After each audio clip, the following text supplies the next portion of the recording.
हवामहे कविं कवीना उपमस्तवस्तमं ज्येष्ठराजं ब्रह्मणां ब्रह्मणस्पदादिशृण्वन् नोतिभिः सीदसादनं प्रणो देवी सरस्वती वाजेभिर्वाजिनीवती नाम विद्रजवतो गुरुर्ब्रह्मा गुरुर्विष्णुर्गुरुर्देवो महेश्वरः गुरुस्साक्षात् परं ब्रह्म तस्मै श्री गुरवे नमः।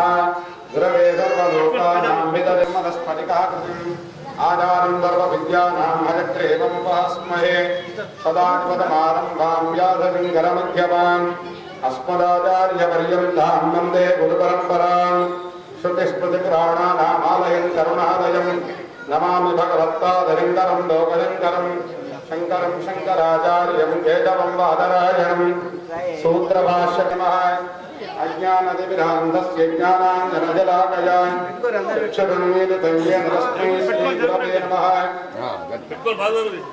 यो वेदादोऽस्तरः प्रोक्तो वेदान्तेन प्रतिष्ठितः तस्य प्रकृतिलीनस्य परस्य महेश्वरान् सस्तनूभिः व्यधेम देवहितमिषो अरिष्टनेमिः स्वस्ति नो बृहस्पतिर्दधातु सुमङ्गलीर्यं मधुरिमासमेतपश्यता सौभाग्यमस्य धर्तायास्तं विपरेतना मङ्गलमूर्तये नमः। महागणाधिपते महाप्रात्वा नमस्कारान् समर्पयामि। मुदाकरात्तमोदकं सदावकं सकं विलासितो तदक्षकम् अनायते जनायतं विनाशिते भावेज्यतं सदाशिवाशुनाशकं नमामि तं विनायकम् अतेतराभितरं नवोदितार्थभास्वरं नमस्सुरायज्जलं नकाधिकापरुद्धरं ईश्वरं गणेश्वरं महेश्वरं तमाश्रये पदात्परं निरन्तरं नमस्तलोकशङ्करं विरस्तभैर्यकुञ्जरं वरेतरोदरं वरं वरेवभक्तमक्षरं कृपाकरं क्षमाकरं मुदाकरं यशस्करं मनस्करं नमस्कृतां नमस्करोमि भास्करम् अकिञ्चनात्मिमार्जनं चिदन्तनोक्तिभाजनं सुधारिपूर्वनन्दनं सुधारिगर्वकर्वणं विभूषणं तपोददानवारणं भजे पुराणवारणं हितान्तकान्तदन्तकान्तिमन्तकां ददात्मजम् अचिन्त्यरूपमन्तहीनमन्तरायकन्तनं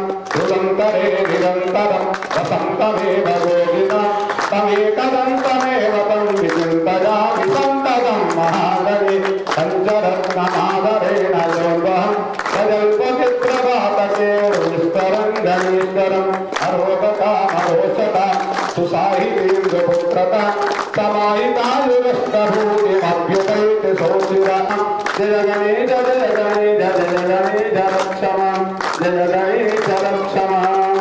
गजानन भगवान की जय बोल गणेश महाराज की जय बोल गणेश।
ఇక్కడ లైన్ క్లాక్ తర్వాత ఇంకో ఓం జ్యోతిష్పతిం ద్వాధాదయామి జ్యోతిష్కం ద్వాధాదయామి జ్యోతిర్విదం ద్వాధాదయామి భాస్పతిం ద్వాధాదయామి జ్వలం పసుపు తీసుకురా మళ్ళీ పసుపు కుంకుమ మళ్ళీ అభవంతేం ద్వాధాదయామి దీప్యమానాం ద్వాధాదయామి రోచమానాం ద్వాధాదయామి మిదస్నాం ద్వాధాదయామి బృహజ్యోతిషం ద్వాధాదయామి గోదయం తేం ద్వాధాదయామి జాగ్రత్తీం ద్వాధాదయామి గోభోదేవ నమస్తుభ్యం ఆత్మజ్యోతిర్ప్రకాశకః జాపత్యామి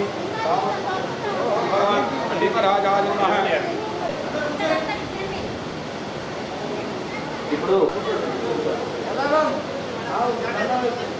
ఇప్పుడు మన నాగ మల్లయ్య గారు అందరితో సన్మానం చేస్తారు.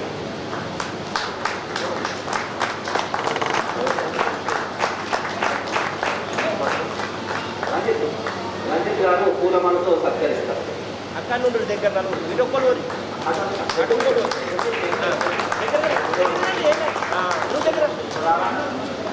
దగ్గరికి రా చూడు కూర్చోండి ఒక నిమిషం కూర్చోండి ఫోటో అలా కొంచెం మామ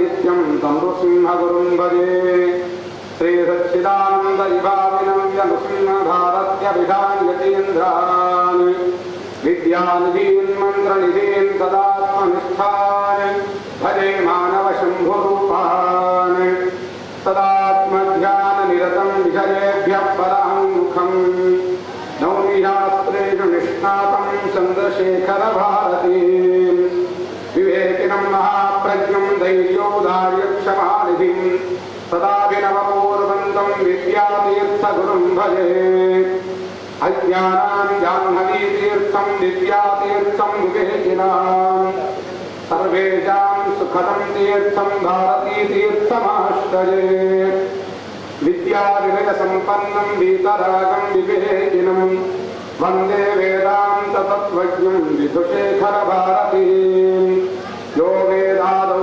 స్వరత్రోక్తో వేదాంతేన ప్రతిష్ఠితః తస్య ప్రకృతిర్నస్తయ పరస్త మహేశ్వరః శ్రీమన్మహాగణాధిపతయే నమః శ్రీమహాసరస్వత్యై నమః శ్రీశారదగురుభ్యో నమః శ్రీగురుభ్యో నమః హరి ఓం.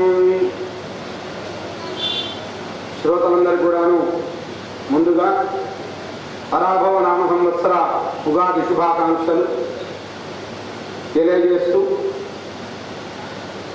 దయానంద నగర్ నడిపి పంథ ఆధ్వర్యంలో ప్రతి వైదిక కార్యక్రమం కూడా అత్యంత శ్రద్ధతోటి భక్తితోటి ఈ యొక్క దయానంద నగర్లో నడిపి పంథలో జరుగుతూ ఉంటాయి. గణపతి నవరాత్రులు, దేవి నవరాత్రులు, అదేవిధంగా ఉగాది ఉత్సవం, ఇవన్నీ కూడా అత్యంత భక్తితో చేయడానికి సనాతన హిందూ ధర్మం పైన ఉన్న శ్రద్ధ, మీ యొక్క భక్తి ఏదైతే ఉందో అదే ఇటువంటి కార్యక్రమాలన్నీ కూడా చేయిస్తున్నది. ముందుగా ఇంత మంచి కార్యక్రమాన్ని సంకల్పించిన మీ అందరికి కూడా, సదరు సభ్యులు అందరికి కూడా ఆ యొక్క పార్వతీ పరమేశ్వరుల దివ్యానుగ్రహం ఎల్లవేళలా ఉండాలని, మీరంతా ఆయురారోగ్యాలతో ఉండాలని ఆ యొక్క పార్వతీ పరమేశ్వరులను ప్రార్థిస్తూ, ముందుగా పరాభవ నామ సంవత్సరము ఇది. ఇంతకుముందు జరిగిపోయిన సంవత్సరం ఏంటి అంటే విశ్వావసు నామ సంవత్సరము. అది విశ్వావసు అనేది ఒక గంధర్వుడి పేరు పైన ఉన్న సంవత్సరం. మరి ఇప్పుడు పరాభవ నామ సంవత్సరం. పరా అంటే అమ్మవారు అని, భవుడు అంటే శివుడు అని, పార్వతీ పరమేశ్వరుల ప్రతీకగా ఈ యొక్క సంవత్సరానికి నామకరణం చేయడం జరిగింది. అయితే పంచాంగ శ్రవణం చేస్తే ఏం ఫలితం వస్తుందయ్యా, పంచాంగం ఏం చెప్తున్నది, పంచాంగ శ్రవణ ఫలితం ముందుగా చెప్తూ ఆ యొక్క పంచాంగము 5 అంగాలతో కూడుకొని ఉంటుందని చెప్తూ దానికి ముందుగా శ్లోకం శ్రీకళ్యాణ గుణావహం రిపుహరం దుస్తప్నదోషావహం గంగా స్నాన విశేష పుణ్య ఫలదం గోదాన తుల్య నృణాం ఆయుర్వృద్ధిదముత్తమం శుభకరం సంతాన సంపత్ప్రదం నానాకర్మ సుసాధనం సముచితం పంచాంగమాకర్యతాం అని అంటుంది శాస్త్రం. శ్రీ అంటే లక్ష్మీప్రదము అని, కళ్యాణ గుణావహం కళ్యాణము అంటే శుభములను పొసగుతుంది, శుభాలనిచ్చేది అని. రిపుహరం దుస్వప్న దోషావహం అంటే రిపు భయములు లేకుండా చేసేది, దుస్వప్నములు లేకుండా చేసేది. అదేవిధంగా గంగా స్నాన విశేష పుణ్య ఫలదం, మరి కాశీకి వెళ్ళి గంగానది స్నానం చేస్తే ఎంత పుణ్యం వస్తుందో ఇక్కడ పంచాంగ శ్రవణం వింటే అంత ఫలితం వస్తుంది అని చెప్పింది శాస్త్రం. అంతేకాదు గంగా స్నాన విశేష పుణ్య ఫలదం గోదాన తుల్య నృణాం అంటే గోదానం చేస్తే ఎంత పుణ్యం వస్తుందయా? లోకం మీద గోదానానికి మించిన పెద్ద గొప్ప దానం అనేది లేదు. మరి ఈ యొక్క పంచాంగ శ్రవణం వినడం వల్ల గోదాన తుల్య నృణాం అని అన్నారు, అంటే గోదానంతో సమానం అవుతుంది అని. దాంతోపాటుగా ఆయుర్వృద్ధిదం అంటే ఆయుష్ వృద్ధి చెందుతుంది. సంతాన సంపత్ప్రదం అంటే మంచి సంతానం కలుగుతుంది. నానా కర్మ సుసాధనం అంటే మనం చేసే ప్రతి పనులలో కూడా అన్ని పనులు దిగ్విజయం అవుతాయి. నానా కర్మ సుసాధనం సంచితం పంచాంగం ఆకర్ణ్యత అని చెప్పారు పంచాంగం యొక్క గొప్పతనాన్ని.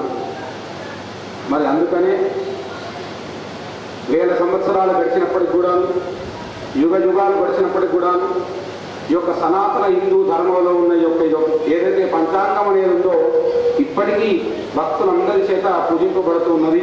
ఈ యొక్క సనాతన ధర్మం ఇంకా గౌరవింపబడుతున్నది. అయితే పంచాంగం అంటే ఏమిటి? ఈ పంచాంగం గొప్పతనం చెప్పాం, పంచాంగ శ్రవణం అంటే. మరి పంచాంగం అంటే ఏంది? 5 అంగములతో కూడుకొని ఉన్నది కాబట్టి పంచాంగము అని అన్నారు. ఏంటివి అంగములు? తిథి, వార, నక్షత్ర, యోగ, కరణములు. ఏంటి? తిథి, వార, నక్షత్ర, యోగ, కరణములు. ఈ 5 అంగములతో కూడుకొని ఉన్నది కాబట్టి దీన్ని పంచాంగము అని అన్నారు. పంచాంగములు, పంచాంగం.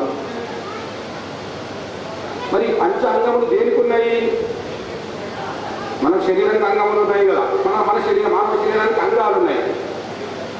మరి ఈ తిథివార నక్షత్ర యోగ కరణాలు అంగములు దేనికి ఉన్నాయి అంటే కాలం అనే గమనానికి, కాల పురుషునికి ఉన్నాయి, కాలానికి ఉన్నాయి ఇవి.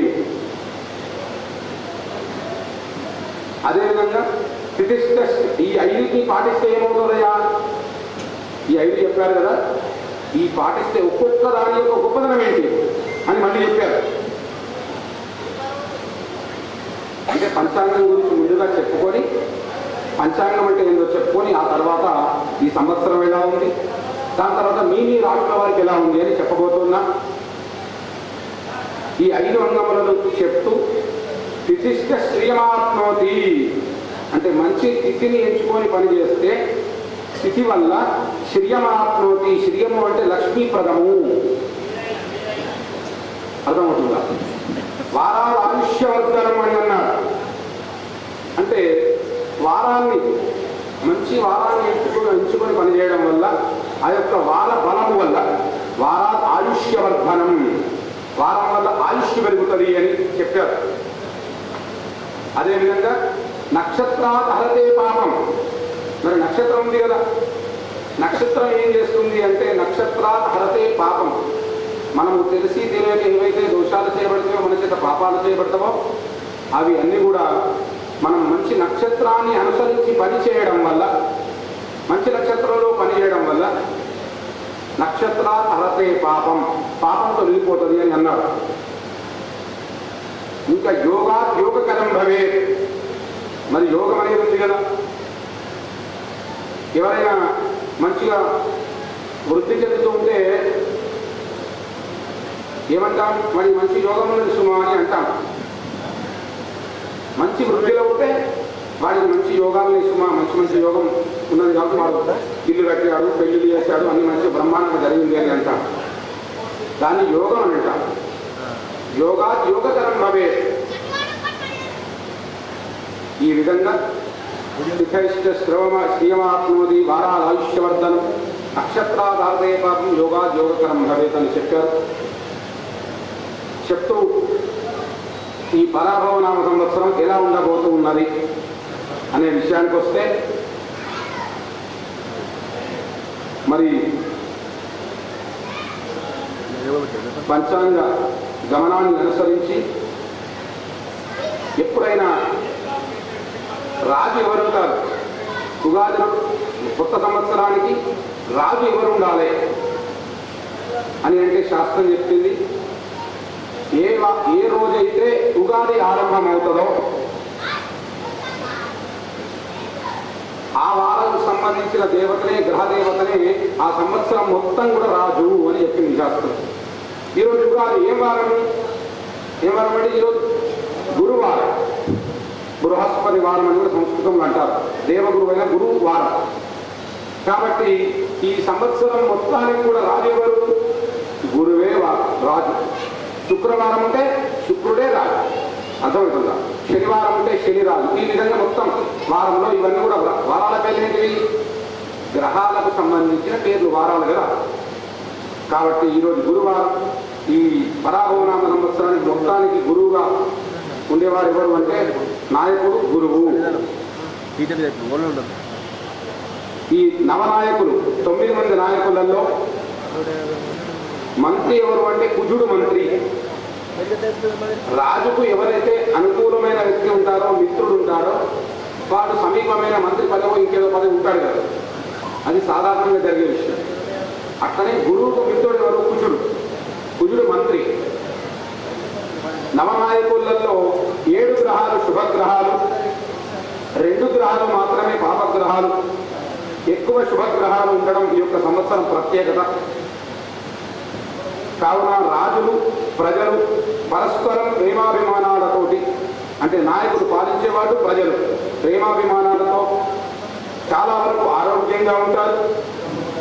ఈ సంవత్సరం విద్యా విధానంలో చాలా మంచి మార్పులు వస్తాయి.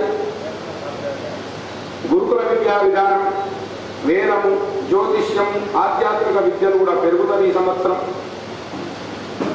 ప్రవచనకర్తలు, అదేవిధంగా జ్యోతిష్య పండితులు చాలా చోట్ల ఎక్కువగా పెరిగి వారి యొక్క ప్రవచనాల వల్ల ప్రజలు, నాయకులు మంచి ధర్మ మార్గంలో నడుస్తారు అని చెప్తుంది ఈ సంవత్సరం. అదేవిధంగా నాయకులు ధర్మ మార్గంలో ఉండి మంచి నిర్ణయాలు తీసుకోవడం, మంచి పరిపాలన చేస్తారు. అదేవిధంగా విదేశీ రాజులు వాళ్ళ కుట్రలను మన సైనికులు సమర్థవంతంగా ఎదుర్కొంటారు. అన్ని విధాలుగా మన దేశానికి రక్షణ కల్పిస్తారు. ఇరుగు పొరుగు దేశాలతో యుద్ధములు జరుగుతాయి, కొంత నష్టం కూడా ఏర్పడుతుంది అని చెప్తున్నది. ఆర్థిక సైన్యపరమైన రంగంలో కొన్ని ఇబ్బందులు కలిగినప్పటికీ మన పాలకులు సరి అయిన నిర్ణయాలు తీసుకొని చక్కటి దారిలో మన దేశాన్ని నడిపిస్తారు అని చెప్తున్నది. అదేవిధంగా కొంత వర్షాలు, సమయానుకూలమైన వర్షాలు కురవక పంటలు సరిగా పంటలకు కొంత ఇబ్బంది ఏర్పడి ఆహార ధాన్యాలు ధర పెరుగుతాయి అని చెప్తున్నది. మెట్ట భూములు, వరి పంటలు, పసుపు పచ్చ ధాన్యాలు, పసుపు, శనగలు, పత్తి, ఇవి అన్నీ కూడా అధికంగా పచ్చధాన్యాలు పండుతాయని చెప్తున్నది. అదేవిధంగా రైతులు రుణబాధల నుంచి ఈ సంవత్సరం కొంత విముక్తి ఉంది. అధిక రుణాలు, ఇబ్బందులు పడే అవకాశాలు పోయిన సంవత్సరం కంటే కూడా తగ్గి రైతులందరూ కూడా సస్యశ్యామలంగా, సుఖంగా, సంతోషంగా ఈ సంవత్సరం పరాభవనామ సంవత్సరం ఉంటారు. దాంతోపాటు మిర్చి, నూనె, పాలు, నెయ్యి, బంగారు, వెండి ధరలు హెచ్చు తగ్గులలో ఉంటాయి. కూరగాయల ధరలు తగ్గుతవి. రైలు, విమాన, రోడ్డు, అగ్ని ప్రమాదాలు కూడా పోయిన సంవత్సరం కంటే చాలా తక్కువగా ఉంటాయి ప్రమాదాలు. లగ్నంలో శుక్రుడు ఉచ్చ స్థానంలో ఉన్నప్పటికీ అస్తంగతుడగుట వలన కొంత స్త్రీ పురుషుల యొక్క వ్యవహారము, యువతీ యువకుల వ్యవహారము గత సంవత్సరం లాగానే ఉంటూ తెలంగాణలో రాజకీయ పాలన మాత్రము సమర్థవంతంగా సాగుతుందని చెప్తున్నది. భారతదేశ కీర్తి ప్రతిష్టలు పెరుగుతాయి.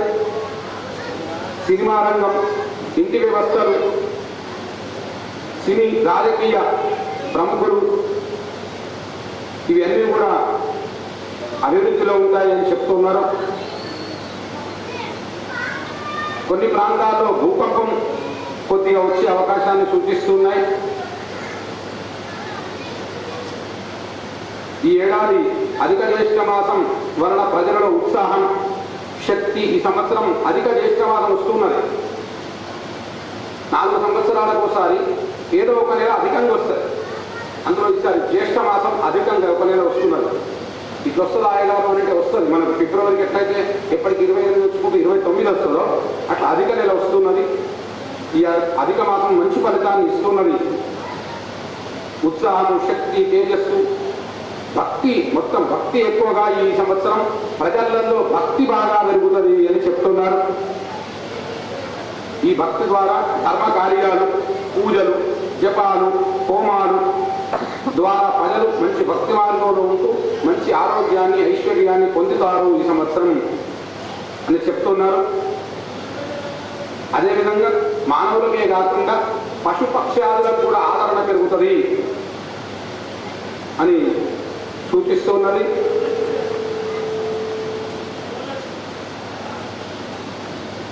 అదేవిధంగా ఈ సంవత్సరం రాజు గురువు, వాహనం రాజువాహనం నావా, మంత్రి కుజుడు, సేనాధిపతి చంద్రుడు, సస్యాధిపతి శుక్రుడు, ధాన్యాధిపతి బుధుడు, అర్ఘ్యాధిపతి చంద్రుడు, మేఘాధిపతి చంద్రుడు, రసాధిపతి రవి, నీరసాధిపతి శుక్రుడు, పశుపాలకుడు పాలించేవాడు శ్రీకృష్ణ పరమాత్మ పశుపాలకుడు.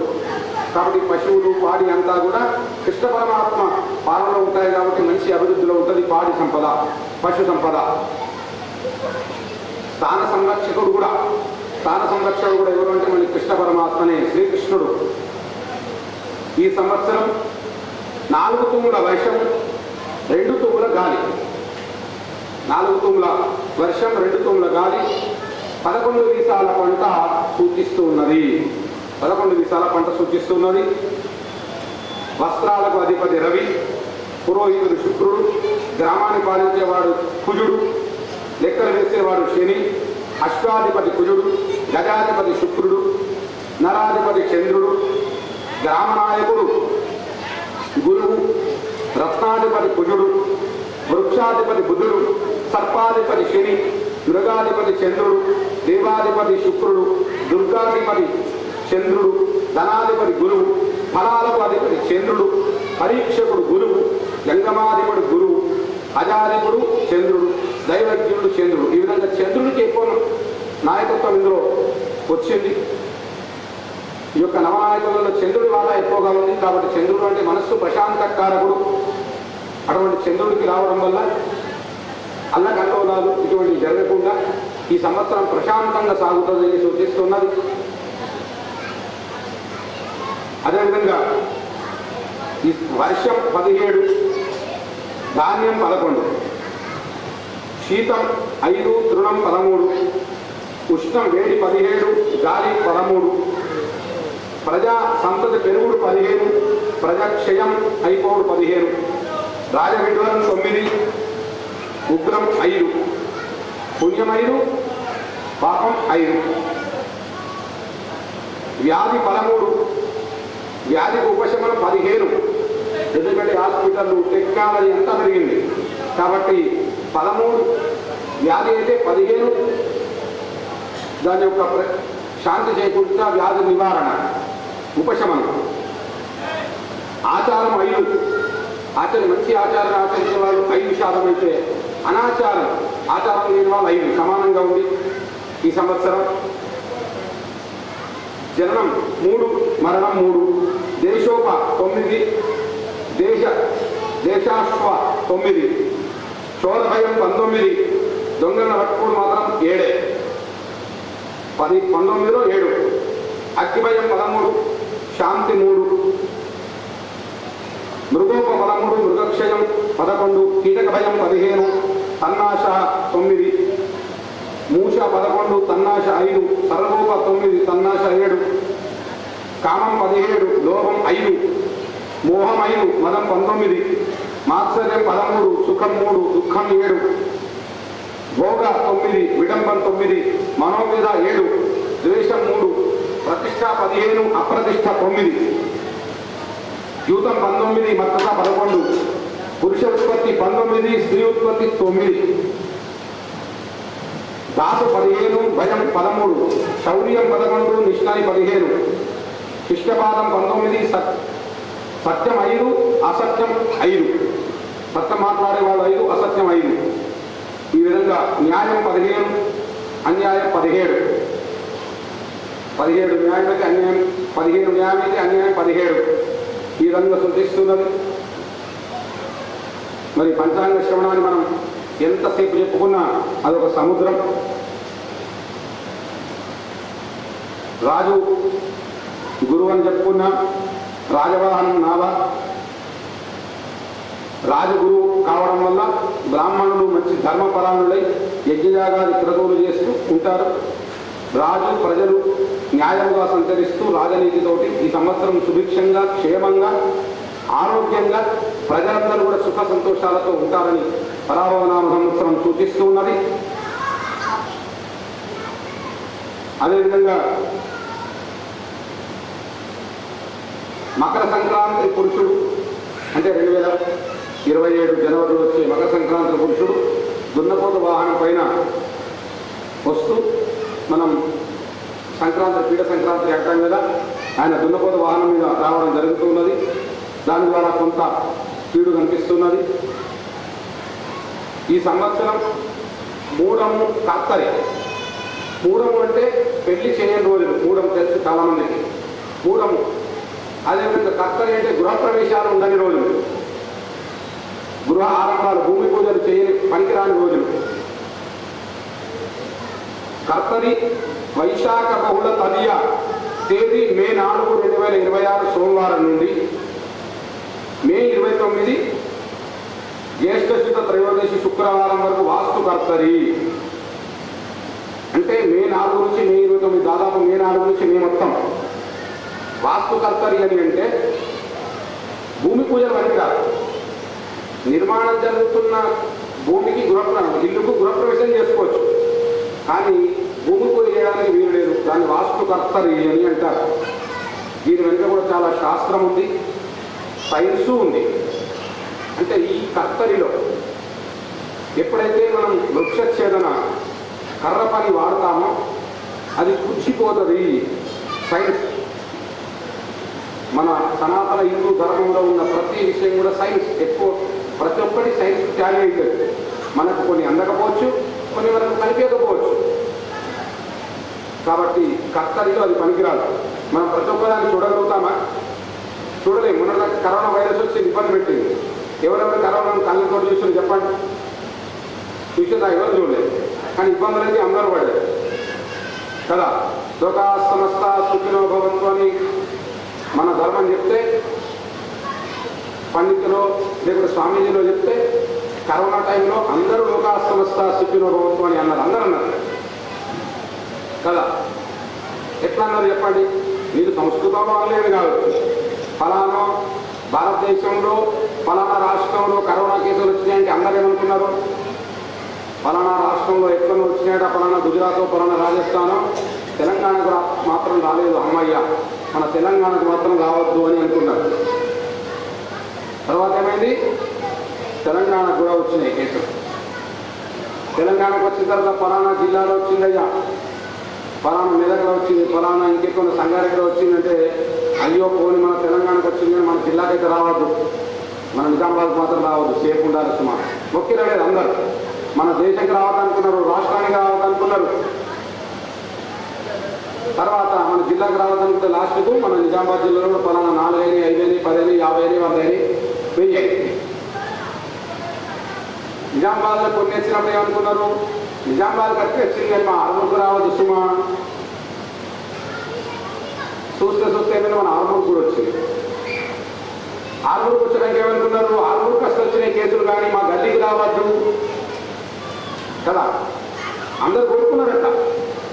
ఇదేంది లోకా సమస్త సుఖినోభవంతు అని కోరుకున్నట్టు ఇవే. వాళ్ళందరూ మంచిగా మనం మంచిగా పక్కోడికి రోగం, కుదరుడికి రోగం, వెనుకోడికి రోగం వస్తే మనకు కూడా వస్తాయి. మన గల్లీకి వచ్చినాక ఏమనుకున్నారు, గల్లీకి వస్తే వచ్చినాయి కానీ కేసులు మా పక్కోళ్ళ దగ్గర మేము సేఫ్ ఉన్నాం అని అనుకున్నారు. అక్కడికి ఏమైంది, పక్కోడికి వచ్చింది, ఎదుటికి వచ్చింది, మనకు అందరికి వచ్చింది. అందరినీ ముట్టిపోయింది, టచ్ చేసిపోయింది.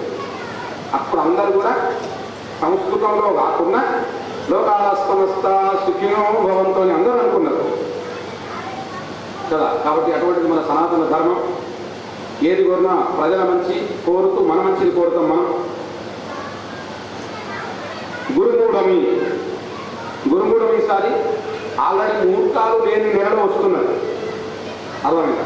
ఆషాఢ మాసంలో ఎప్పుడు కూడా ముహూర్తాలు ఉన్నాయి. మా బ్రాహ్మణులైతే చెప్తారు ఆషాఢ మాసే కూసుండి వేసే. అర్థమైందా? ఆషాఢ మాసే కూసుండి వేసే. ఏం పనులు ఉన్నాయి, శుభముహూర్తాలు ఉన్నాయి. కాబట్టి ఆషాఢ మాసంలో గురుమూఢం వస్తున్నది కానీ ముహూర్తాలు వచ్చేదానికి ఏమి ఇబ్బంది లేదు. ఎప్పుడు వస్తున్నది? జూలై 15 ఆషాఢ శుద్ధ పాడ్యమి నుండి ఆగస్టు 12 ఆషాఢ పౌరు అమావాస్య దాకా. ఆషాఢం మొత్తం, ఆషాఢంలో ఎక్కువ ముహూర్తాలు పెట్టాం. తర్వాత శుక్రమోడ్యం ఆషాఢ శుద్ధ అష్టమి, అంటే దసరకు 2 రోజుల ముందు మనకు అష్టమి వస్తుంది కదా, దుర్గాష్టమి రోజు శుక్రమోడ్యం ఆరంభమై మళ్ళా ఆశ్వీజ బహుళ చవితి అంటే దసరా పున్నమ్మ తర్వాత చవితి అక్టోబర్ 29, 2026 గురువారం వరకు శుక్రమోడ్యమి. అప్పుడు కూడా మనం పెళ్లిళ్ళు చేయం దస నవరాత్రులలో. కాబట్టి 2వ గురువారం కూడా ఈసారి మనకు ముహూర్తాలకే ఇబ్బంది పెట్టలే. శుక్రమోడ్యం 2 గుడాలు. అదేవిధంగా ఈసారి భారతదేశంలో కనిపించే గ్రహణాలు ఏవి లేవు. అర్థమైందా? ఈసారి గ్రహణాలే లేవు. మనకు ఉన్నా ఎక్కడో వేరే దేశాలలో ఏమో లేకపోతే మనకు గ్రహణాలు లేవు ఈసారి. ఈ చాలా మంది ఏమైందా అంటే మనకు ఒకవేళ గ్రహణాలు ఉన్నా మనకుంటే 1, 2 గ్రహణాలు ఉంటాయి సహజంగా ఉంటే. ఈ యూట్యూబ్లు ఇంకా ఈ మాధ్యమాలు ఏవైతే ఉన్నాయో ఆ మాధ్యమాలను జనాలు ప్రజలు చూసి గ్రహణం ఉన్నది ఏమున్నది మాకు ఫోన్ చేస్తారు, అయ్యగారు గ్రహణం ఉన్నదా, అయ్యగారు గ్రహణం ఉన్నదా, గ్రహణ నియమాలు చెప్పండి అని. కాబట్టి ఎవరు ఇబ్బంది పడి ఈ సంవత్సరం గ్రహణమే లేదు. ఇంకోటి, ఎప్పుడైనా ఓ పంతుల్ని అడుగుని నేను చెప్తలేను, కానీ మీ దగ్గర ఉన్న ఎవరైనా మీకు నమ్మకం ఉన్న పంతులు గారిని అడిగి గ్రహణం గురించి తెలుసుకోండి. కానీ యూట్యూబ్లలో, రీల్స్లలో, ఇన్స్టాగ్రామ్ ఈ రీల్స్లలో చూసి గ్రహణాలను డిసైడ్ చేసుకోకూడదు. అమ్మలు తల్లులు ముఖ్యంగా మీకు చెప్తున్నాను. అయినా ఆ ఫోన్లలో చూసి గ్రహణాలు నిర్ణయం చేసుకోకూడదు. మీ దగ్గరకు వచ్చే పంతులు గారిని అడగండి, అయ్యా గ్రహణం ఉన్నదా అని. ఆయన గ్రహణం ఉన్నదంటే పట్టుకోండి. కాబట్టి సార్ గ్రహణాలు లేవు. ఈ సంవత్సరం జూన్ 2వ తారీఖు నుంచి యమునా నది పుష్కరాలు ఆరంభం కాబోతున్నాయి. మధుర, బృందావన్, తాజ్మహల్ దగ్గర యమునా నది ఉంది కదా, అక్కడ యమునా నది పుష్కరాలు ఆరంభమవుతాయి. ఎప్పుడైతే కర్కాటక రాశికి గురువు వస్తాడో అప్పుడు యమునా నది పుష్కరాలు ఆరంభమవుతాయి. అదేవిధంగా కార్తె, ఈసారి మృగశిర కార్తె దేని పైన వచ్చిందయ్యా అంటే ఈసారి కార్తె కప్ప పైన వచ్చింది. కాబట్టి మంచి జల సమృద్ధి ఉన్నది, మంచి వర్షాలు పడతాయి. ఆరంభంలోనే చెప్పినట్టుగా రైతన్నలకు మంచి శుభ సూచన ఉందన్నట్టు మృగశిర ప్రవేశం కార్తె కప్ప ఎప్పుడు వచ్చింది? జూన్ 8వ తారీఖు అర్ధజల. తర్వాత ఆర్ద్ర జూన్ 22 తారీఖు సోమవారం గాడిద పైన వచ్చింది. అయినా జలం పూర్వజలం ఉంది. తర్వాత పెద్ద పుష్యమి అని అంటారు, మేమైతే పునర్వసు అంటాం. జూలై 6 తారీఖు నక్క వాహనం పైన వచ్చింది, అది అర్ధజల సూచిస్తున్నది. పుష్యమి జూలై 20 తారీఖు సోమవారం బర్రె వాహనం పైన వచ్చింది పూర్ణ జల ఉన్నది. ఆశ్లేష ఆగస్టు 3, గుర్రం వాహనం పైన వచ్చింది నిర్జల, వర్షం లేదు. ఆగస్టు 17 నెమలి వాహనం పైన వచ్చింది నిర్జల. ఆగస్టు 31 ఉప్ప, ఇంతకుముందు మగ, ఇప్పుడు ఉప్ప, గాడిద వాహనం పైన వచ్చింది అర్ధ జల సూచిస్తున్నది. తర్వాత ఉత్తర సెప్టెంబర్ 14 ఉత్తరాకార్తె కప్ప వాహనం పైన వచ్చింది బ్రహ్మాండమైన అర్ధ జల సూచిస్తున్నది. సెప్టెంబర్ 27 హస్తాకార్తె ఎలుక వాహనం ఒక పాదము జలం ఉన్నది. ఇందులో కప్ప పైన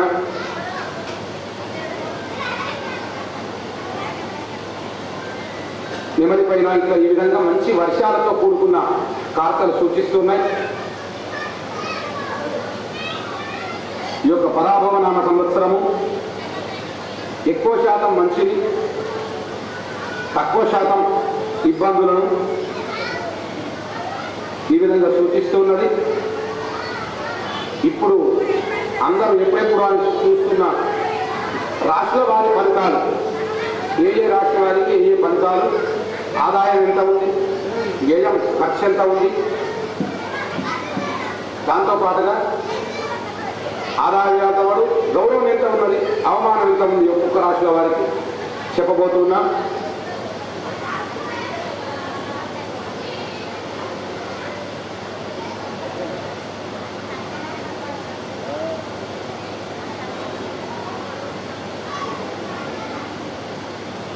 ముందుగా మేషరాశి.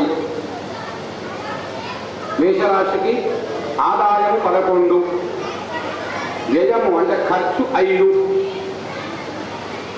మంచిగా కనిపిస్తున్నది. ఆదాయం 11, వ్యయం 5 మేషరాశికి. గౌరవం 2, అగౌరవం 4. ఈ రాశి వారికి గురువు సంవత్సరం మొదలుకొని, ఇప్పుడు కొత్త సంవత్సరం మొదలుకొని మిథున రాశిలో అంటే తృతీయ స్థానంలో మరలా జూన్ 2 నుండి అక్టోబర్ 31 వరకు, మరలా జనవరి 25 నుండి సంవత్సరాంతం వరకు చతుర్థ స్థానంలో గురువు. మేషరాశి వాళ్ళకు గురువు మంచిగా లేడు, అధిక స్థానంలో ఉన్నాడు. అదేవిధంగా శని కూడా 12 ఉన్నాడు. మేషరాశి వాళ్లకు ఈ సంవత్సరం అంత ఉత్తమంగా కనిపించట్లేదు. కాబట్టి మేషరాశి వాళ్ళు రావి చెట్టు ప్రదక్షిణ, అదేవిధంగా శనిగలు దానము ఇత్యాదులు చేసుకోవడం ద్వారా వాళ్లకు, మేషరాశి వాళ్లకు పరిహారం జరుగుతుంది. మేషరాశి వాళ్లకు అంటే చూ చే ఈ అక్షరాలతో ఆరంభమయ్యే జన్మనామం కానీ పేరు కానీ, చూ చే చో లా లీ లు లే లో ఆ, ఈ అక్షరాలతో ఆరంభమయ్యేవాళ్ళు, ఆ అక్షరంతో ఆరంభమయ్యేవాళ్ళు. అదేవిధంగా వృషభ రాశి. వృషభ రాశి వారికి ఆదాయం 5, వ్యయము ఖర్చు 14 సూచిస్తున్నది. గౌరవం 5, అగౌరవం 4. వృషభ రాశి వారికి గురువు 2 అద్భుతంగా ఉన్నాడు. జూన్ 2 వరకు గురువు చాలా చక్కగా మంచిగా ఉన్నాడు. 2వ స్థానంలో గురువు చాలా మంచివాడు. అదేవిధంగా శని 11 ఉన్నాడు, చాలా మంచివాడు. కాబట్టి ఈ సంవత్సరం మంచి ఉన్న వాళ్ళలో వృషభ రాశి వాళ్లకు చాలా ఉత్తమ ఫలితాలు కనిపిస్తున్నాయి. వృషభ రాశి వారికి, ఈ యొక్క వృషభ రాశి వారికి ఈ సంవత్సరం అనుకున్న పనులన్నీ కూడా నెరవేరడం, మానసిక సంతోషం, కీర్తి, ధనలాభం, అన్ని కార్యాల్లో శుభ ఫలితాలు, ఈ విధంగా మంచి ఫలితాలు కనిపిస్తున్నాయి వృషభ రాశి వారికి. ఈ యొక్క వృషభ రాశి వారు హనుమద్దేవాలయ ప్రదక్షిణ చేయడం ద్వారా ఇంకా ఉత్తమమైన ఫలితాలను సూచిస్తున్నది. తర్వాత 3వ రాశి మిథున రాశి. మిథున రాశి వారికి ఈ సంవత్సరం గురువు 1 ఉన్నాడు, శని 10 ఉన్నాడు. ఈ రాశి వారికి ఈ సంవత్సరం మిథున రాశి వారికి బాగలేదు, ఏమాత్రం బాగలేదు. ఎందుకు అంటే జన్మస్థానంలోనే గురువు ఉన్నాడు. ఇప్పుడు జన్మస్థానంలో గురువు అనేవాడు మంచి ఫలితాన్ని ఇవ్వడు. దీనివల్ల ఏం ఫలితాలు వస్తాయా అంటే గౌరవం భంగం, మాట చెల్లకపోవడం, ఆలోచనలు బహువిధాలుగా ఉండడం, బుద్ధి చాంచల్యము, ధన నష్టము, ఉద్యోగంలో చిక్కులు, బంధు విరోధము, శరీర పీడ, కలహాలు, వైరములు, ఇటువంటి ఫలితాలను కూడా మిథున రాశి వారికి సూచిస్తున్నాయి. మిథున రాశి వారు రామాలయ దర్శనం, రామాలయ ప్రదక్షిణ, రాముడి అష్టోత్తరనామ పారాయణ చేయడం ద్వారా వారికి ఈ యొక్క దోష నివృత్తులన్నీ జరిగి వారు అనుకునే పనులలో శుభాలు కలుగుతాయి. మిథున రాశి వారికి ఆదాయం 8, ఖర్చు 11, గౌరవం 1, అగౌరవం 7 సూచిస్తున్నారు మిథున రాశి వారికి. ఆ తర్వాత నెక్స్ట్ రాశి కర్కాటక రాశి. కర్కాటక రాశి వారికి ఆదాయం 2, ఖర్చు 11, గౌరవం 4, అగౌరవం 7గా సూచిస్తున్నది. వీరికి గురు 12, శని 9 స్థానంలో ఉండడం వల్ల కర్కాటక రాశి వారికి కూడా మధ్యస్థమైన ఫలితాలు కనిపిస్తున్నాయి. కాబట్టి కర్కాటక రాశి వారి ఈ గురువు శని ఈ విధంగా ఉండడం వల్ల ధనము ఖర్చు ఎక్కువగా అవుతుంది. స్థాన చలనము, ఉద్యోగాలు విద్యార్థులలో ఎక్కువగా ప్రయాణాలు, గౌరవానికి భంగం, చేయి వృత్తులలో కాస్త చిక్కులు, బుద్ధి స్థిరంగా ఉండగా బుద్ధి చాంచల్యము, భయము ఇత్యాదివి ఏర్పడుతుంది. నవంబర్ 1 నుండి జనవరి 24 వరకు ఈ యొక్క కర్కాటక రాశి వారికి శుభ ఫలితాలు కనిపిస్తున్నాయి. మానసిక ఆనందము, ధనలాభము, కీర్తి, ధర్మ కార్యాలు చేయుట, సర్వవిధ శుభ ఫలితాలు. నెక్స్ట్ రాశి సింహ రాశి. మొత్తం రాశులలో బ్రహ్మాండంగా నడుస్తున్న రాశి ఏంటయ్యా అంటే మంచి ఫలితాలున్న రాశి ఏంటంటే సింహ రాశి. ఎందుకయ్యా అంటే గురువు 11 ఇంట్లో ఉన్నాడు. సర్వేగ్రహ శుభ ఏకాదశ స్థానాన్ని అన్నారు. అంటే ఏ గ్రామీణ 11వ స్థానంలో గురువు మంచిగా ఉన్నప్పటికీ కూడా తిరుగుడు ఎక్కువ, పని ఎక్కువ, పని కోసం తిరుగుడు చాలా. ఎందుకు అంటే శని మాత్రం బాగా ఒక్క పని కోసం ఒక్కసారి చేయాల్సింది 10 సార్లు చేయాల్సి వస్తుంది. అది శని ప్రభావం. మరి గురువు మంచిగా ఉండడం వల్ల గౌరవం పెరుగుతుంది. సింహరాశి వారికి సుఖంగా ఉంటారు, సర్వకార్యాలలో జయం కలుగుతుంది. మరి శని ప్రభావం వల్ల మాత్రం చూడలేదు. గౌరవం 7, అగౌరవం 3 సూచిస్తున్నది. ఆ తర్వాత కన్యా రాశి వారికి ఆదాయం 8, వ్యయం 11, రాజపూజ్యత 3. అంటే జూన్ 2 నుంచి అక్టోబర్ 31 వరకు మాత్రం కొంత కార్యాలలో పని వచ్చే జరగడం ఫలితాలు ఉంటాయి కన్యా రాశి వారికి. తర్వాత తులారాశి. తులారాశి వారికి ఆదాయం 5, ఖర్చు 14, గౌరవం 6, అగౌరవం 3. ఎవరైతే ఉన్నారో వారికి తులారాశి వారికి జూన్ 2 వరకు బ్రహ్మాండంగా ఉంది. చాలా ఒక 6 నెలల నుంచి నడుస్తున్నది. ఆల్రెడీ జూన్ 2 వరకు కూడా అద్భుతంగా ఉంటుంది. రా అక్షరం పేరు ఉన్నవాడు తులారాశి. ఇంకా ఎవరెవరైతే తులారాశి వాడు ఉన్నారో ఒక అక్షరమే కాదు. గురువు 9గా ఉన్నాడు, శని 8గా ఉన్నాడు, కొత్త గృహ నిర్మాణాలు కానీ ఇవన్నీ కూడా పనులు అయిపోతే తులారాశి వాడు ఎక్కువ శాతం జూన్ 2 లోపల ఆ పనులు చేసుకునే ప్రయత్నం చేయాలి. ఖర్చు 14, గౌరవం 6. వృశ్చిక రాశికి ఆదాయం 11, ఖర్చు 5, గౌరవం 2, అగౌరవం 6. ఇప్పుడు మంచిగా లేకపోవడం వల్ల జూన్ 2 వరకు మిశ్రమ ఫలితాలు మధ్యస్థంగా ఉంటూ జూన్ 2 తర్వాత ఉత్తమ ఫలితాలను పొందబోతున్నారు వృశ్చిక రాశి. తర్వాత ధనుస్సు రాశి. ఆదాయం 14, ఖర్చు 11, గౌరవం 5, అగౌరవం 6. గురువు 7వ స్థానంలో, శని 4వ స్థానంలో ఉన్నాడు. ధనుస్సు రాశి వారికి అర్ధాష్టమ శని నడుస్తూ ఉన్నది. శని ఎప్పుడైనా 8లో, 4లో, 12, 1, 2 ఈ 5 స్థానాలలో శని ఇబ్బంది పెట్టేవాడు. 4, 8, 1, 2, 3 కాబట్టి మరి 4 ఉన్నాడు. అర్ధాష్టమ శని అని అంట.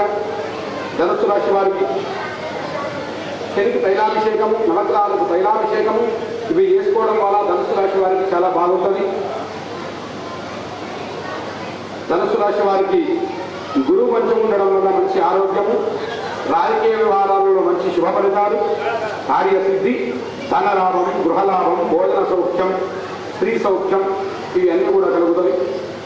శని మంచిగా లేడు కాబట్టి కొద్దిగా ఆలోచనలు భిన్నంగా రావడం, శరీరానికి కొంత ఆరోగ్య ఇబ్బంది రావడం, శని ఫలితం శనిస్తాడు, మనస్తాపం, స్థానచలనం. ఈ ధనుస్సు రాశి వారు గురు సంబంధితమైన దత్తాత్రేయ స్వామి స్తోత్రాలు, దత్తాత్రేయ దేవాలయ దర్శనాలు చేయడం వల్ల ధనుస్సు రాశి వారికి శుభం జరుగుతుంది. తర్వాత మకర రాశి ఆదాయం 2, ఖర్చు 8, గౌరవం 1, అగౌరవం 2. ఈ రాశి వారికి గురువు 6లో, శని 3లో. మకర రాశి వారికి ఈ సంవత్సరం బాగలేదు జూన్ 2 వరకు. ఎందుకంటే గురువు 6లో శుభుడు గాడు, తర్వాత శని కూడా 3లో ఉన్నాడు కాబట్టి మిశ్రమ ఫలితాలను పొందబోతున్నారు. ఇంటి వాళ్ళతోటే కొంత విరోధం, కావలసిన వాళ్ళతో కలహాలు, చోరభయం ఈ విధంగా నానా ఫలితాలు కనిపిస్తున్నాయి.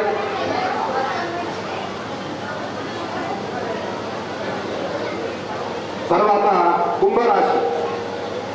కుంభరాశి వారికి ఆదాయం 2, ఖర్చు 8, గౌరవం 4, అగౌరవం 2. గురువు 5వ స్థానంలో, శని 2వ స్థానంలో ఉన్నారు. శని బాగలేడు, సాడసప్తమి నడుస్తున్నది. అయినప్పటికీ గురువు బాగున్నాడు. కుంభరాశి వారికి గురువు బాగుండడం వల్ల అభీష్ట సిద్ధి, ధనలాభము, కుటుంబ సౌఖ్యం, ఆరోగ్యం, రాజకీయ వ్యవహారాల్లో జయం, ఇష్టకార్య సిద్ధి ఇవన్నీ కూడా కలుగుతాయి కుంభరాశి వారికి. చివరగా కుంభరాశి వాళ్ళు శివాలయ దర్శనం, శివుడికి అభిషేకం, శివార్చన ఇత్యాది చేయడం వల్ల వాళ్ళకు శుభ ఫలితాలు కనిపిస్తాయి. చివరి రాశి మీనరాశి ఆదాయం 14, ఖర్చు 11, గౌరవం 7, అగౌరవం 5. ఈ రాశి వారికి గురువు 4వ స్థానంలో, శని 1వ స్థానంలో ఉండడం వల్ల మీనరాశి వారికి కూడా మధ్యమమైన ఫలితాలు కనిపిస్తున్నాయి, ఉత్తమ ఫలితాలు లేవు. అట్లా ఉండడం వల్ల వీరికి అపకీర్తి, ధనం ఖర్చు, స్థాన చలనం, అందరితో కలహాలు, ఇంటి వాళ్ళతో విరోధం, కావలసిన వాళ్ళతో కలహాలు, భయం ఈ విధంగా సూచిస్తున్నాయి. మరణ జూన్ 2 తర్వాత యమునా పుష్కరాల నుండి ధనలాభం, సంపద, వృత్తి యందు అభివృద్ధి, కుటుంబ సౌఖ్యం ఈ ఫలితాలు కనిపిస్తున్నాయి మీనరాశి వారికి. కాబట్టి ఈ సంవత్సరం పరాభవనామ సంవత్సరం. ఎవరికి ఏ దోషాలు ఉన్నప్పటికీ కూడా మనకు శాస్త్రం సూచించిన గ్రహం యొక్క గ్రహ జపాలు, నవగ్రహ ప్రదక్షిణ ఇత్యాది చేయడం ద్వారా గ్రహ బాధలన్నీ కూడా తొలగిపోయి మీ యొక్క గ్రహస్థితులు ఎట్లున్నప్పటికీ కూడా మన కర్మ కూడా కొంత పనిచేస్తుంది. కాబట్టి నవగ్రహాలు మనకు పూజా విధానం ఇంత బ్రహ్మాండంగా చెప్పారు పెద్దలు అని అంటే చూడండి, వాటికి సంబంధించిన ధాన్యాలను కూడా సూర్యుడికి గోధుమలు, చంద్రుడికి బియ్యము, అంగారకుడికి కందిపప్పు, ఈ విధంగా ఒక్కొక్క గ్రహానికి ఒక్కొక్క ధాన్యాన్ని సూచించారు. అంటే ఆయా ధాన్యాలను బ్రాహ్మణుడికి ఇవ్వడం ద్వారా పూజా విధానాలు చేయడం ద్వారా ఆయా గ్రహాలకు సంబంధించిన మంచి గుణాన్ని మనం పొందుతాం.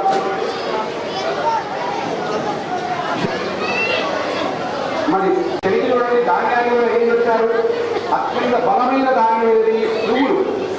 మొత్తం ధాన్యాలతో బలమైన ధాన్యం ఏది? కాబట్టి చెలికి నువ్వులను ఏర్పాటు చేశారు. అంటే చెలికలు కానీ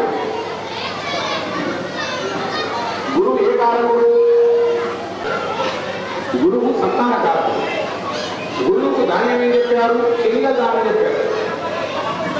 మీరు ఏ ఆయుర్వేద వాళ్ళైనా అడగండి,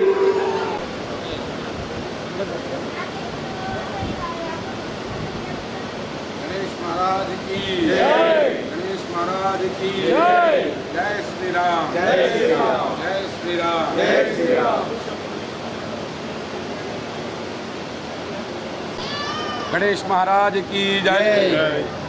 ఉగాది పర్వదినాన్ని పురస్కరించుకొని పరాభవనామ సంవత్సర ఉగాది సందర్భంగా పంచాంగ శ్రవణము దయానంద నగర్ నడిమి పంథ సదర్ గారు సభ్యులు అందరూ కూడా కలిసి ఇక్కడ అత్యంత వైభవంగా అద్భుతంగా ఏర్పాటు చేయడం జరిగింది. మరి ప్రతి సంవత్సరం ఇక్కడ చెప్తున్నాం, ఇంతింతై వటుడింతై అన్నట్టుగా ఆ సంవత్సరం కంటే గత సంవత్సరం కంటే ఈ సంవత్సరం ప్రతి సంవత్సరం కూడా పెరుగుతూ అత్యంత వైభవంగా ఇక్కడ ఉగాది ఉత్సవాన్ని చేస్తున్నారు. మరి అందులో భాగంగా ముందు గణపతి పూజ, తర్వాత గోపూజ, తర్వాత వృషభరాజ పూజ అంటే ఎద్దుల పూజతో ఈ యొక్క కార్యక్రమం ఆరంభమైంది. ఉగాది పచ్చడి కుండలో సనాతన ధర్మం ఏదైతే చెప్పిందో ఆ విధానంగా ఇక్కడంతా కూడా చేయడం జరుగుతుంది. ఈ నడిమి పంథ దయానంద నగర్ ఎవరైతే ఉన్నారో అత్యంత శ్రద్ధతోటి ఇక్కడ గణపతి ఉత్సవాలు కానీ, అదేవిధంగా అమ్మవారి ఉత్సవాలు కానీ, ఉగాది కానీ అన్నీ కూడా అత్యంత వైభవంగా చేస్తున్నారు. ఈ యొక్క కార్యక్రమానికి వస్తున్న భక్తులందరూ కూడాను ఈ యొక్క పంచాంగ శ్రవణాన్ని విని మరి తితిష్ట శ్రవమాప్నోతి వారాద్ ఆయుష్యవర్ధనం నక్షత్రాత్ హరతే పాపం యోగాద్ యోగకరం భవేత్ అని పంచాంగ యొక్క ఫలితం చెప్తున్నది. మరి ఇది పరాభవ నామ సంవత్సరము. చాలామంది పరాభవం అని అనుకుంటున్నారు. పరాభవ నామ సంవత్సరం అంటే పరాభవం అని కాదు. పరాభవం అంటే తెలుగు అర్థం మాత్రమే పరాభవం. పరా అంటే పరాంబిక, పరాశక్తి, పరా అంటే అమ్మవారు అని అర్థము. అదేవిధంగా భవ అంటే భవుడు అంటే ఎవరండి? శివుడు. కాబట్టి పర అంటే అమ్మవారు అని, భవుడు అంటే శివుడు అని ఈ యొక్క పరాభవ నామ సంవత్సరము ఆది దంపతులైన పార్వతీ పరమేశ్వరులకు ప్రతీక. అటువంటి పరాభవ నామ సంవత్సరంలో ఈ యొక్క ఏర్పాటు చేస్తున్న దయానంద నగర్ నడిమి పంథ సభ్యులందరికీ కూడాను ఆ యొక్క అమ్మవారి అజగారి అనుగ్రహం ఉండాలని కోరుతూ K6 ప్రేక్షకులందరికీ కూడాను పరాభవ నామ సంవత్సర ఉగాది శుభాకాంక్షలు. శుభం.